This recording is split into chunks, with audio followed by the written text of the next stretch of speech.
The day before our final exam, our teacher told us that to get an A, all we had to do was nothing. The instructions are simple, he continued. Tomorrow you'll walk in, sit down, and stay in your seat doing nothing for 1 hour. Do that, and you'll pass this ethics class. Stand up for any reason, and you fail. We looked around. There had to be a catch. The next day, we walked in and sat down. There weren't any pens or papers. For the first 10 minutes, we sat in silence, wondering if this was really happening. Mr. Rogers just read his book and didn't even look at us. Then 15 minutes and the door opened. Sophie walked in late. She'd joined us earlier this year and rarely ever came into class. Mr. Rogers slammed his book shut. You're late. He walked toward her. Sophie froze. My mom was just, I don't care about your mom, Mr. Rogers snapped, interrupting her. Now sit down. Maybe if you sit for long enough, you'll actually amount to something. Sophie walked to her desk with her head low. Nobody said a word. 5 minutes later, Mr. Rogers walked to Sophie's desk with her manuscript. He leaned over her. I just read your file again. D's and F's across the board. What's your excuse? You cut yourself last year? The energy in the air shifted at once. Sophie teared up, but Mr. Rogers kept going. He held Sophie's transcript up for the class to see. This is what a failure and a cheater looks like. Missing my class, then conveniently showing up for the exam. A kid yelled out, this was unnecessary. Mr. Rogers responded that if he wants to help her, he can. But you'll lose your grade. The kid stayed seated. Mr. Rogers leaned back over and continued verbally assaulting Sophie, calling her stupid, insulting her home life, and telling Sophie her mom wishes she was never born. By now, Sophie was sobbing, and when Mr. Rogers slammed his hands on her desk and told her to stop crying, she just slid off her chair onto the floor. He stood over her and grabbed her arm, yanking her up. Then he let go, and she dropped back to the floor. Somebody should do something, a girl whispered through tears. Not me. I need this grade, the kid next to her said without looking up. Sophie was hyperventilating on the floor, and Mr. Rogers walked back to his desk to read like she wasn't even there. The only sound in the entire room were Sophie's sobs. That's when a girl named Mary stood up. She walked to Sophie, knelt down, and wrapped her arms around her. She helped her to her feet and wiped Sophie's tears. Mr. Rogers looked up. You just failed my exam. Mary looked right at him. Then fail me. You're all pathetic anyway. She walked Sophie out, and the door slammed behind them. We sat in silence for the remaining 30 minutes. When the bell rang, nobody moved. Mr. Rogers walked to the front. Sophie wasn't real. He looked at us. She was a theater student I'd paid to be here. He told us everything he said to her today was scripted and she was fine. And then he dropped the bomb. Mary was the only one who passed. Because this was ethics class, and sometimes you need to break a rule to help someone in need. My ex burned my car for revenge, but she forgot what was in the trunk. 6 months into my relationship with my girlfriend, I found out she cheated on me with her brother's best friend, and I tried to break up with her. Suddenly, she started hitting herself and screaming, "You're a traitor, and if you leave, I'll tell everyone you hit me." I buried my face in my hands and had no idea what to do. Until that night, when I woke up to someone pounding on my door at 2 a.m. "Your car's on fire!" My neighbor was panicking. Outside, my entire car was engulfed in flames. My girlfriend stood across the street, phone out, recording. "That's what traitors get," she shouted, laughing. She was the one who cheated on me. I just stared at her and started smiling because she was about to find out what was in the trunk. I went inside my house and called her family to come over, as well as the police. Within minutes, 2 cruisers pulled up, and my ex-girlfriend looked as confused as ever. The detective stepped forward and arrested her. "Ma'am, you're under arrest for felony destruction of human remains." Her family crowded the doorway. She yelled, "He's setting me up. I didn't destroy any human remains." I spoke clearly so everyone could hear. "Your mother's ashes were in my trunk, Inessa. You burned your own mother." I left my wife because she wanted me to be healthier. When we got married, we did everything together. I entered barbecue competitions, had my own rubs, and spent years perfecting my brisket. My wife was right there with me, prepping meats, taste testing marinades, and talking about getting a bigger smoker someday. But she joined a Pilates class and met a woman named Lisa who talked about gut health and toxins like she had a PhD. Within weeks, my wife told me she was going vegetarian. I supported her, but I wasn't changing my diet. She said that was fine. If I made a steak, she'd shake her head and say, "Do you know what that's doing to your arteries?" If I grilled outside, she'd light candles in the house and complain about the smell. At the grocery store, I picked up chicken, and she reached into the cart and put it back. I laughed. "You don't need this." She wasn't joking. I grabbed the chicken anyway, and she didn't talk to me the rest of the trip. One night, she woke me up at 2 in the morning because she'd watched a video of a cow crying before it was slaughtered. She told me she didn't know if she could sleep next to someone who supported that. I had friends over for a barbecue and had the smoker going when Lisa walked over to my ribs. "It's like watching someone burn flesh," my wife nodded. "I honestly don't know how you can still eat this stuff." She used to help me prep those ribs. One day I came home and she was sitting in the kitchen with Lisa. "If you really loved me, you'd stop eating meat." I told her she could make her own choices, but she couldn't force me to change mine. She smiled. "I already helped you." I walked outside. The smoker was gone. The grill was gone. Just dead grass where it all used to sit. I grabbed my keys and walked out. My new smoker is even bigger than the last one. I was sitting on the beach when I saw someone drowning. I waved my arms at the lifeguards, but they were too busy flirting with girls in bikinis. I dove into the water and swam towards her and saw her skin was turning gray. I grabbed her, and she was freezing cold, completely unconscious. "Help! Someone help!" I dragged her to the shore, panicking, but everyone just stared at me. I knew I had to do it myself. I started chest compressions, blowing into her mouth, yelling, "Wake up! Please don't die on me!" I kept pressing on her chest, praying it would work, but she still wasn't moving. I leaned back, tears in my eyes, knowing I let her die. But she coughed. She sat up and started gasping for air, coughing the water out of her lungs. She was shocked and looked around. Everyone cheered, but when she stood up, she slapped me. "Did you touch my chest?" I was confused. "Ma'am, you were drowning." She slapped me again. "I didn't give you consent, you pig." She stormed away, and I stood there in disbelief. But when I got home, I saw a letter waiting for me. Lawsuit. I could not believe this was real. We actually went to court, and she said, "Please, Your Honor." He pulled me out of the water, grabbed my boobs, kissed me, and I didn't consent to any of it. I stood there silent, having no idea what to say. The judge looked confused. "You didn't want him to?" "Yes, he had no right. He's exactly why women are scared to walk alone at night." The judge rubbed his nose. "Would you have rather drowned?" She went silent and said,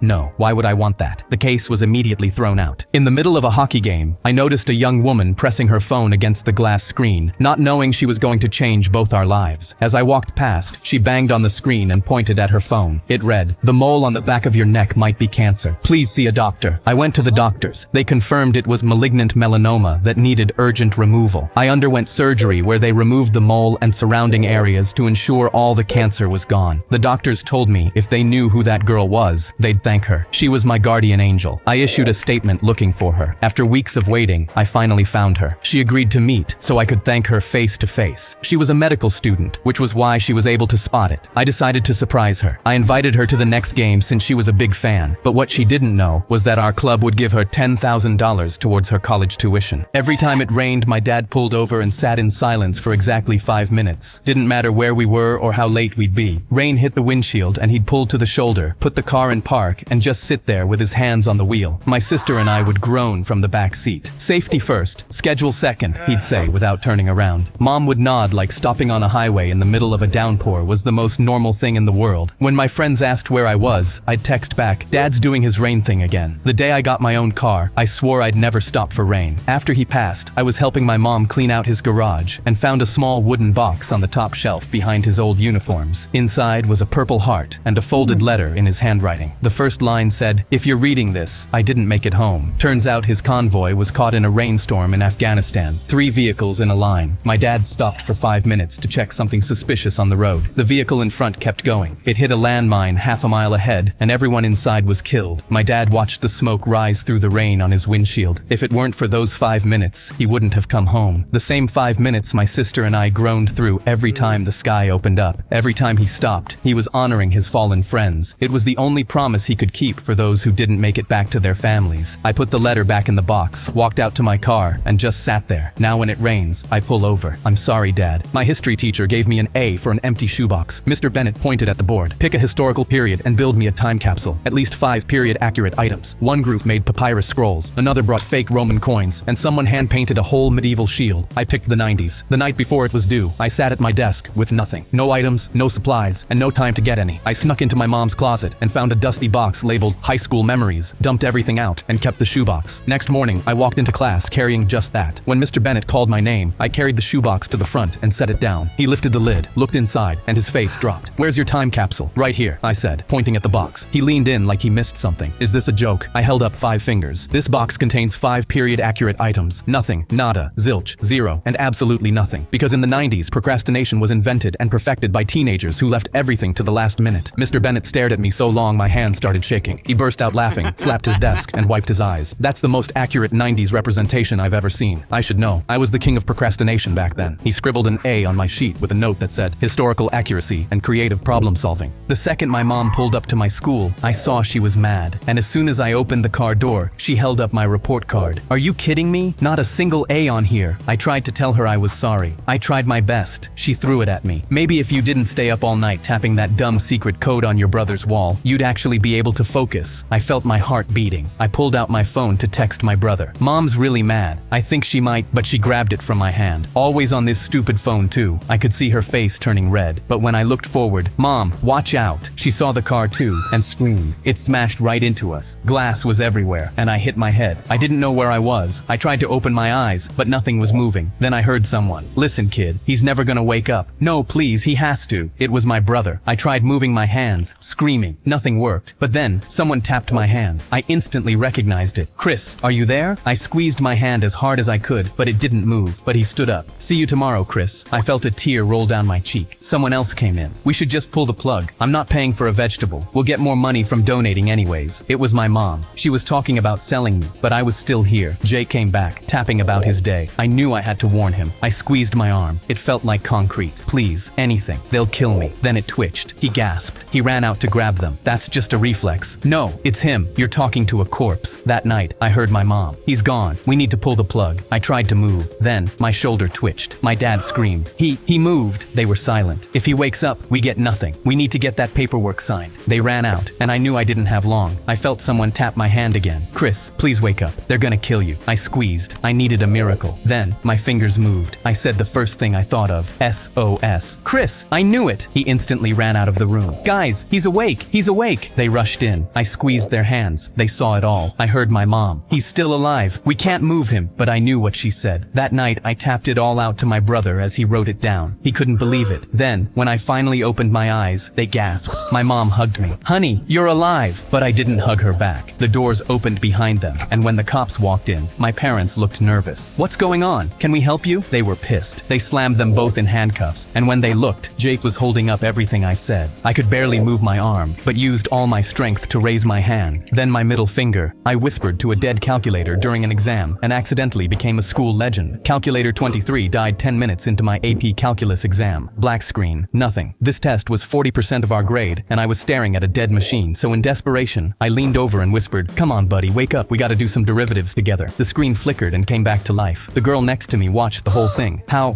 did you do that? I just talked to it. By lunch, she told half the school I could fix calculators by talking to them. The next week, someone handed me calculator 14, which had been dead for months. I figured I'd play along, so I whispered, "Activate mathematical functions." It turned on. Now I had witnesses. Freshmen started finding me in the hallway, holding dead calculators like offerings. A month later, the principal called me into her office, and I thought I was done. I have no idea what you're doing to these devices, but our IT budget has never been lower. So whatever magic you're performing, I need you to keep it up. It's not magic though. I think they just need to be. Don't explain it. Mystery is better for morale. I walked out of that office with permission to run a tech repair business. I had no idea how to explain. Senior year, I was sitting at my desk when a kid from the computer lab ran in out of breath. 20 computers just crashed with everyone's final presentations on them, and the teacher is about to cancel everything. We need you right now. I walked in, and the whole room went quiet. 20 frozen screens, and 40 kids staring at me. I walked to the front, took a deep breath, and spoke in the most confident voice I had. Network systems, acknowledge presence, execute mass recovery protocol. Nothing. 5 seconds of dead silence, and I could feel every eye in the room. Then one by one, the screens started flickering back to life. Every single computer came back online with all the projects saved. The room erupted. They retired calculator 23 at the end of the year. Put it in the trophy case with a plaque that read, "First patient of the calculator whisperer." I was playing Minecraft in history class when the girl behind me whispered, "Is that the Battle of Versailles you're building?" I looked down at my half-finished castle. It's just a random castle. You should make it historically accurate. The real Versailles had symmetrical wings and a central courtyard. I'm not one to turn down a challenge, especially when it means I get to keep gaming in class. I pulled up a reference image and got to work. By the end of that class, I had a decent replica of Versailles, and Katie had spent the whole period feeding me historical details instead of falling asleep. The next day, 3 more kids were huddled around my screen giving input. By Friday, half the class was either watching or contributing to what had become a full recreation of revolutionary France. Katie came in the following Monday and said, "Could you build the major battle sites? It would really help me study for the test." That weekend, I set up a school Minecraft server and mapped out an entire historical world. Students could log in and walk through events in order. I added signs with dates and details at every location. For 6 weeks, test scores were up. Attendance was perfect, and I was actually remembering the history because I had to build it. Then during a parent-teacher conference, some freshman walked his mom through the server to show her how he was studying. She happened to be on the school board. The next morning, the principal's voice came over the PA. "Effective immediately, all access to gaming websites, including Minecraft." And yes, he said it as 2 separate words. "Is permanently blocked on school networks." Test scores dropped back down within a month. Attendance went back to normal. The school's new solution for engaging students was a mandatory PowerPoint presentation every Friday. Nobody learned a thing, but at least we weren't gaming. I was grabbing lunch at this new place downtown when I watched the cook handle raw chicken and then grab a burger bun with the same gloves. I flagged down the waitress. "Hey, your cook isn't changing his gloves between raw meat and the buns." She rolled her eyes. "Sir, we know how to run a restaurant." A few minutes later, the manager came out. He looked me up and down and laughed. "Why don't you stick to your video games and let the adults handle the food, kid?" I told him his cook just cross-contaminated the entire line. He leaned against the counter and raised his voice so the the whole place could hear. I've been in this business 20 years. I was making food before you were born. People were turning to look. He spread his arms out at the packed dining room. See this? This is what success looks like. Maybe when you grow up and actually own something, you'll understand. He pointed at the door. And if you don't like how we do things, there's a McDonald's down the street. Might be more your speed. A couple people laughed. He grinned at them. I reached into my back pocket and pulled out my badge. His grin disappeared. Actually, there's a health department for people like me. Department of Health. You just failed your surprise inspection. The color drained from his face. Wait, we can fix whatever you need. I didn't know who you were. I shrugged. The violations don't care who you are. The place was shut down 2 hours later. The same packed dining room. He spread his arms out to watch him lock the front doors. I was eating some chocolates I found when my mom yelled, "Did you get those from my bedroom?" Yeah, my fingers still covered. Mom's face went from confused to absolutely horrified. Oh my God, oh my God. She was actually shaking, but I was confused. She grabbed my shirt. How many did you eat? How many? I just had a few, Mom. But she was panting, already screaming for Dad. Get in here now. And when he ran in, he saw me with chocolate on my face watching cartoons and Mom pointing at the box. He said, no, tell me he didn't. He ate them. He ate at least 5. Mom was crying. Dad grabbed the box saying, I thought I hid them in our bedroom. I just wanted to know what it was. What's wrong with the chocolate? They just kept muttering. He's only 10, and who knows what this could do to him. But Dad tried to calm her down. Wait, maybe it won't be that bad. Are you kidding me right now? He's 9. My sister ran in, and when she read the box, she screamed, Mom, you bought these from that store? My mom just grabbed my arm. We're going to the hospital right now. And that's when I started crying because the hospital meant I had to be dying. The entire car ride there, my sister kept giggling. This isn't funny. Your brother could, but she said, I know. I yelled, Mom, tell me what I ate. You're too young to understand, sweetie. Just breathe, okay? She dragged me into the doctor's office and whispered something to the nurse. Her eyes went wide. Oh, how many did he consume? She was already pushing buttons, calling for a doctor, making me sit in a wheelchair, even though my legs worked fine. The nurse started checking me. Any tingling, flushing, racing thoughts, unusual sensations? Then the doctor came in, shaking his head. He looked upset. He whispered something to my mom, and when she put her hands in her face, I decided it was enough. I yelled, what were they? The doctor just looked at me, not knowing what to say.